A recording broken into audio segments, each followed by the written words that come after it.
Judith Wyder in studio here, pre-OCC athlete interview. We are less than 24 hours removed from your second OCC. Thanks for coming in. How are you doing? Thanks for having me. Hey, I'm fine. Looking forward. Yeah, and there's some last-minute curveballs here that we're dealing with. So breaking news, as of this morning, OCC has been rerouted. It is now 61 kilometers with 3,400 meters. So for the American audience, it's longer, 37 miles, almost 11,000 feet of climbing, a 2-hour delay in the start time, now 10:15 as opposed to 8:15. First and foremost, your thoughts on the last minute changes here?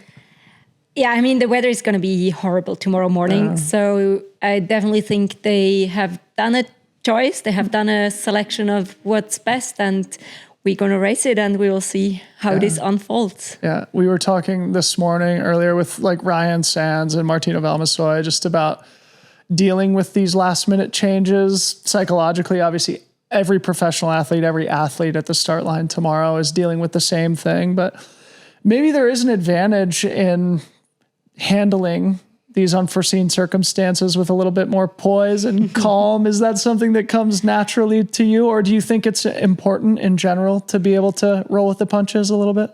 I think it helps you to perform, definitely. I mean, I've been an orienteer before, and as an orienteer, you never know what's coming up in the race, especially, like you get the map at the starting point. So I definitely know how to deal with things you don't expect or are different. And then on the other hand, it's just like I'm definitely good at reading maps. So if I look at a map, I know where it's going to be asphalt. I know where it's going to be technical. So I definitely know the course, even though I haven't been running there. This, of course, helps me. But then if the course itself suits me better or not, we let it open. Okay. Well, maybe we'll come and talk about that here in a second. First and foremost, returning second place finisher here behind Mao Yao. Comments on your performance last year, and what about OCC brought you back again in 2025? OCC is an amazing race. I definitely like the vibe of this whole week, and being on a competition with amazing women. That's just like something I definitely want to do again. And that's why I'm back. And also running from Switzerland to France, running from home to France, it's kind of cool. You don't have that many races close to my home place. So that's definitely also another point.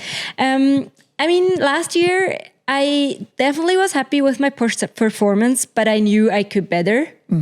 I had a hard and rough time before with COVID, following up in the build-up, and Siercinal I had to stop because of problems there. And then definitely really went all in OCC, and it was good. But I knew I can do better. I will see how it works. We were up at Col de Baume last year watching all the leaders come through, including yourself. The women's race, as you mentioned, I mean, the level in the sport is so high right now. And last year, you were all clustered very close together. I'd love to have you just kind of share a little bit about the dynamic at the front of the women's races. You can speak about it generally, or, last year specifically at OCC, because to me, it felt like, one of the most exciting races of the year, and certainly of UTMB week last year. So just comments about sort of being at the front of these women's races now. I mean, it's amazing to run with so many gifted female athletes who are so strong and doing their own thing, but still racing kind of together in a bubble. Some years ago, I was always used to run by myself or just with male athletes. Nowadays, this changed actually, especially in the beginning of the races. You used to run with a bunch of girls, and that's really cool. I mean, it's something I really like. It brings a different vibe into the race, a bit more like tension. Compared to running with guys, it's just like you run by yourself, kind of.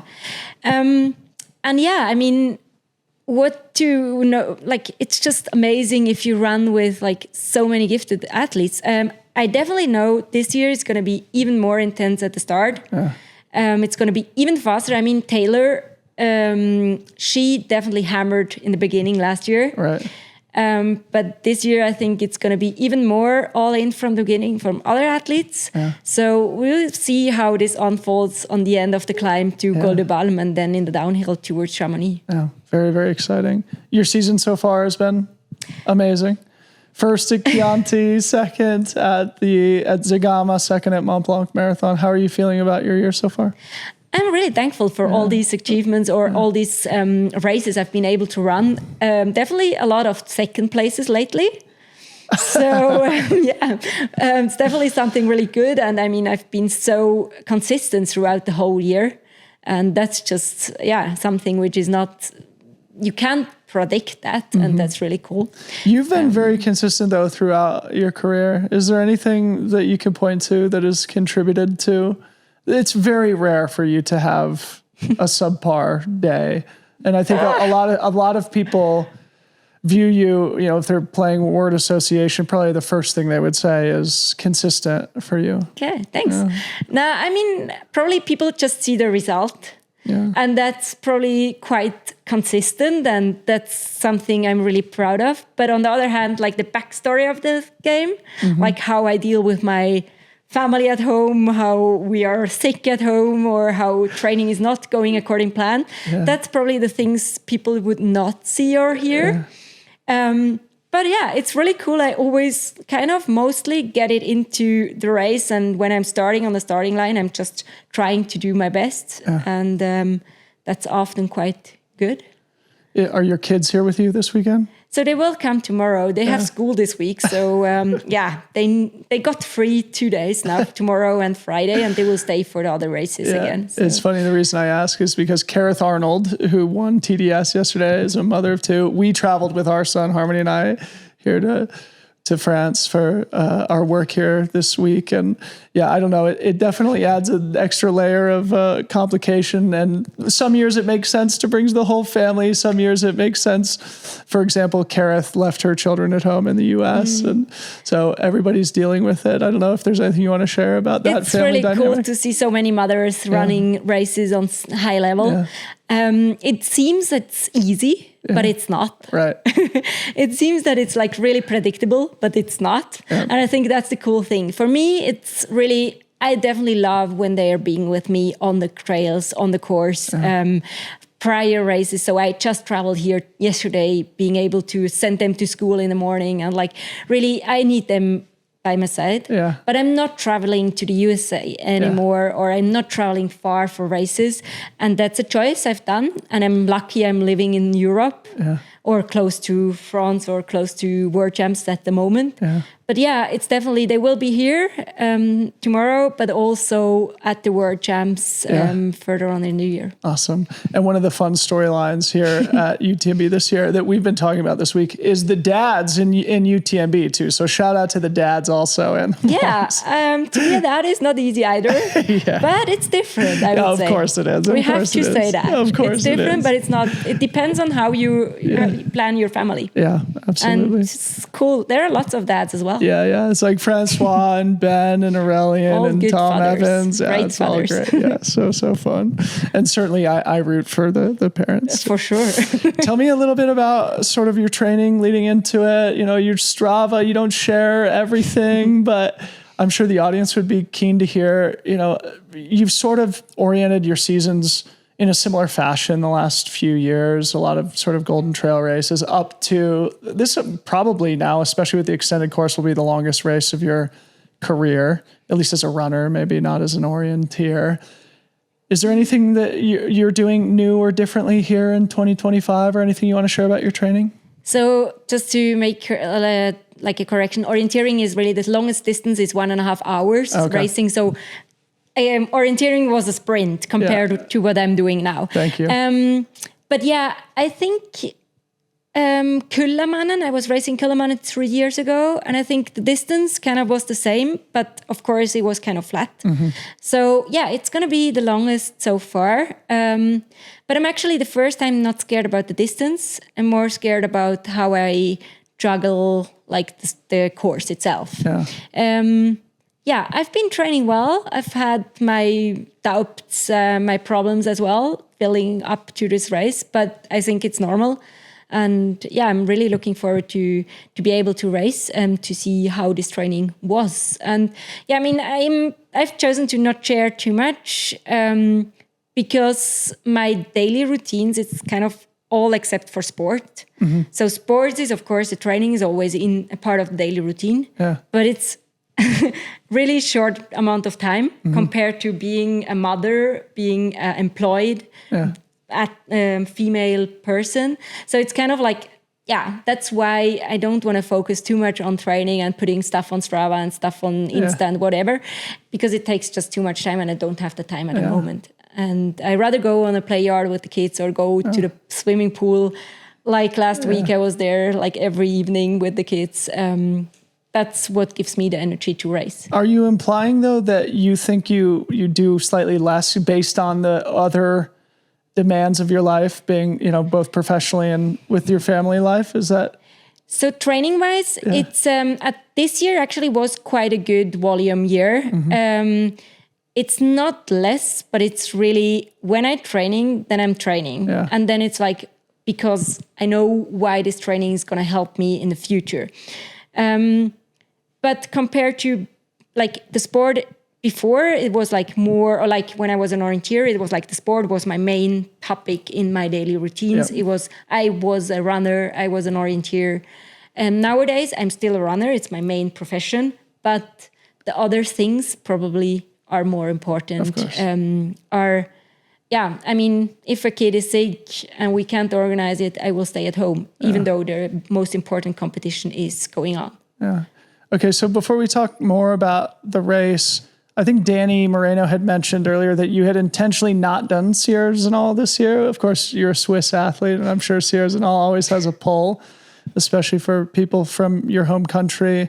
Is that accurate? Did you intentionally... Okay, so tell me a little bit about the intention there. So this year I've chosen to not run the Golden Trail World Series. It's the first year since I've been doing trail running. Because it's just so many races you can do. You need to do a certain amount of races to be on the final. The final is set 10 days after the World Championships. Yeah, right. And it's like, for me, it's no sense to go for a Golden Trail World final, which the level is high enough you need to have a good race to be good there after the World Champs. So for me, having UTMB or like OCC and World Champs in 1 month already was way too much or is enough. And that's why I've chosen to not race Golden, and that's why I've chosen not to race Signal as well, because it's only 2 weeks prior OCC. Last year I was struggling, because of health, but still, like, it was intense. So this year my husband got the chance to race, and we were there, we were cheering, and it was really fun. But cool. It was a different experience. Okay, great. So coming back to tomorrow's race, again, the course has changed significantly. And if I look at the course profile, really it's just kind of a short climb and then a long descent into Martigny and then just like a 15K climb. There's seems like a little bit of a flatter downhill in there, but more or less you guys are going to be climbing for 15, 16 kilometers, something like that. And like, probably 12 or 1,500 meters, probably 5,000 feet of vertical. More, 2,000. 2,000 meters. Okay, so kind of 6,000 feet of climbing.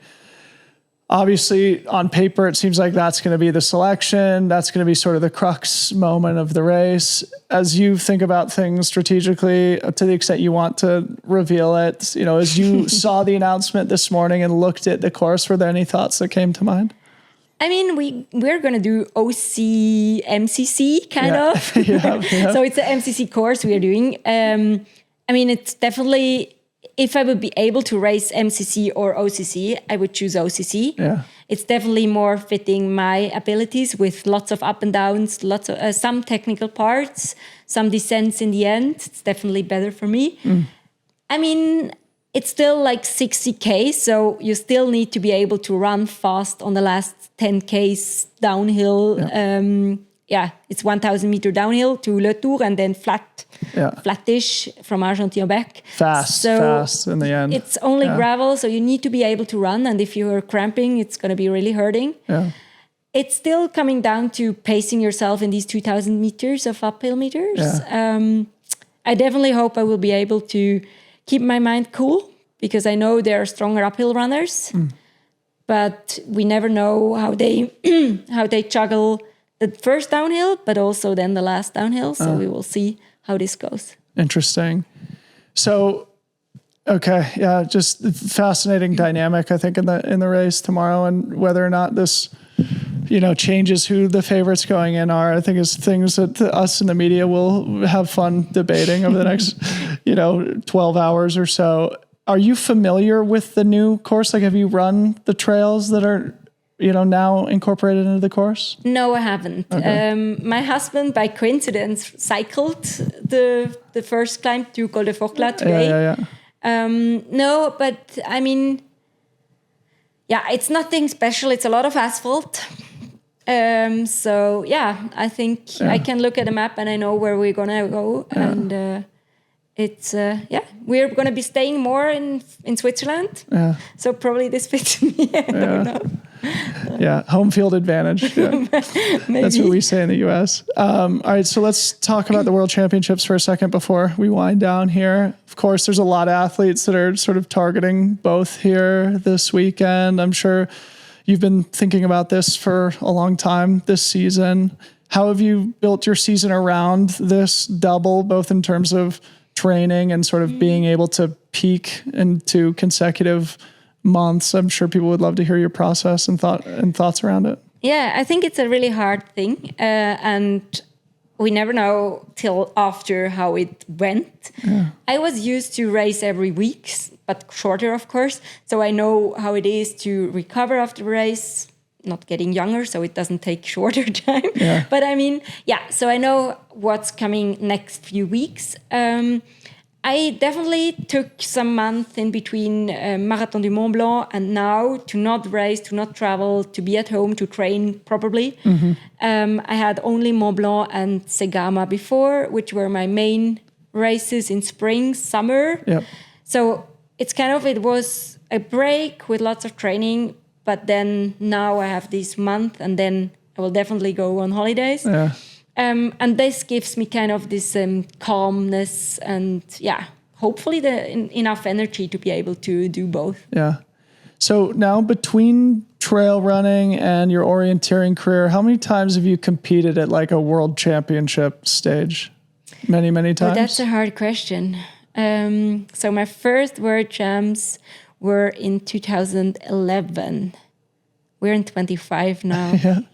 And I didn't race every year. I was pregnant twice. But you can calculate it by yourself. Probably quite many. 10 times or something like that. Do you think that maybe gives you an advantage just having so much experience competing at the international and sort of world championship level? Have you found that you can confront these high pressure situations? And of course, OCC is, it's a world final event, part of UTMB World Series. It's one of the most important races of the season. It definitely helps, but you definitely get nervous anyway, or like you feel the tension anyway, because you want to just be on point on the race day. Yeah. But I mean, it's seeing on other perspectives, other problems in life than just this race and just the performance helps to be calm. Yeah. And I mean, throughout the years, of course, you have done lots of experiences, especially also like this announcement. It's how it is. Yeah. We just do it and we try to do the best thing, what you can on that day. And if it's 10th, it's okay. And if it's first, it's really cool. But life goes on and you're still a mother after that. Yeah, life goes on. Well, Judith, good luck tomorrow. Thank you for making time to come to the studio, especially here last minute. We wish you nothing but the best. Thank you. Thanks for having me.